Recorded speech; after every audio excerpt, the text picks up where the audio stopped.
Virginia Satir once said, "Life is not the way it is supposed to be. It is the way it is. The way you cope with it is what makes the difference." My name is Jenna, and today I will be sharing with you the story of my grandma's passing, how I dealt with it, how I learned to deal with grief, and how it has shaped me into the person that I am today. This experience is significant to me because this was the first time that I lost a family member and someone so close to me. This was also the first time that I really had to learn to deal with grief. Through time that I spent reflecting and receiving support from family and friends, I was able to work through my feelings and overcome my grief. I have now learned ways to better navigate grief in order for it to not consume me. I have also learned that it is a lot better to focus on the present rather than dwelling on the past. I will now begin telling the story of my grandma's passing, how I dealt with it, and how I learned from it.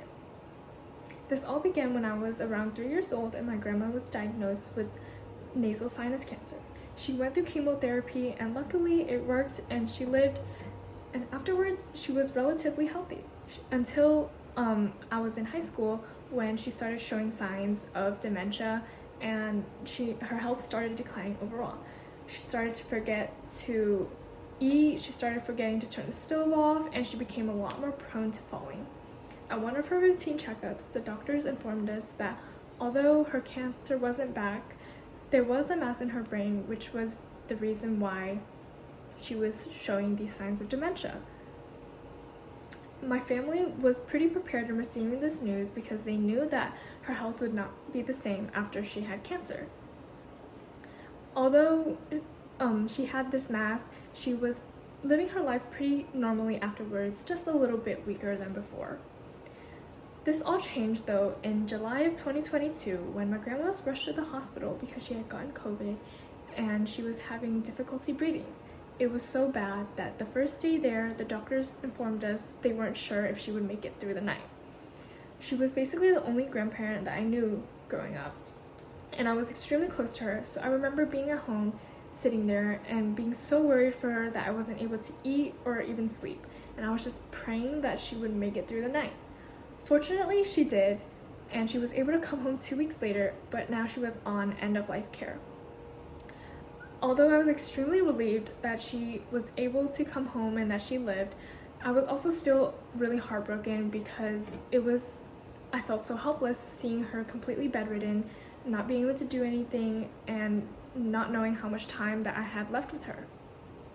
I tried to spend as much time with her as I could, but it was hard because this was when I was starting my freshman year of college. I had just moved away and it was hard for me to come back home often and see her as much. As time went on though, she was doing a lot better. She was eating and cracking jokes like before, so I was hopeful that I had a lot of time left with her. It was now January of 2023, so we had just celebrated the New Year's with her and Christmas as well, and I was so grateful that she was fighting and made it this far with us. However, I will remember the day that everything changed on January 16th, 2023. It was the end of my winter break, so I had just left home and gotten to the school campus when I received a call from my sister saying that my grandma had passed away. I was genuinely in shock because I had just seen her 2 days before and she seemed completely normal to me. It was hard for me to fully comprehend that she was gone, and I felt really empty. It was the beginning of the semester the next day, so I couldn't go home and I had to go to class. I had to spend the day pretending that I was fine when in reality, I was so guilty that I wasn't able to go home and say goodbye to her and help my family throughout the process. Every day, the guilt was tearing me apart, and the thought that she wouldn't be there the next time I went home made it hard to focus on school and study for exams. I started journaling to write my feelings down, and I also confided in one of my close friends. Journaling helped me to manage my thoughts and organize my feelings when I was feeling overwhelmed and started spiraling. My friend helped me to cope with my feelings, and over time, I have come to terms with what has happened, and my guilt and grief, it still lingers a little bit, but I have been feeling a lot less guilty. Although I still think of my grandma's absence a lot, I have come to become grateful of all the time that I was able to spend with her and the fact that I was able to experience her love. From this experience, I learned that time is precious. You never know how fast things can change or how much time someone has left, so it is important to spend and make the most out of the time that you have with the people that you care about. I also learned how unpredictable life is, so it is important that you focus on the present rather than dwelling on the mistakes or what you could have changed from the past.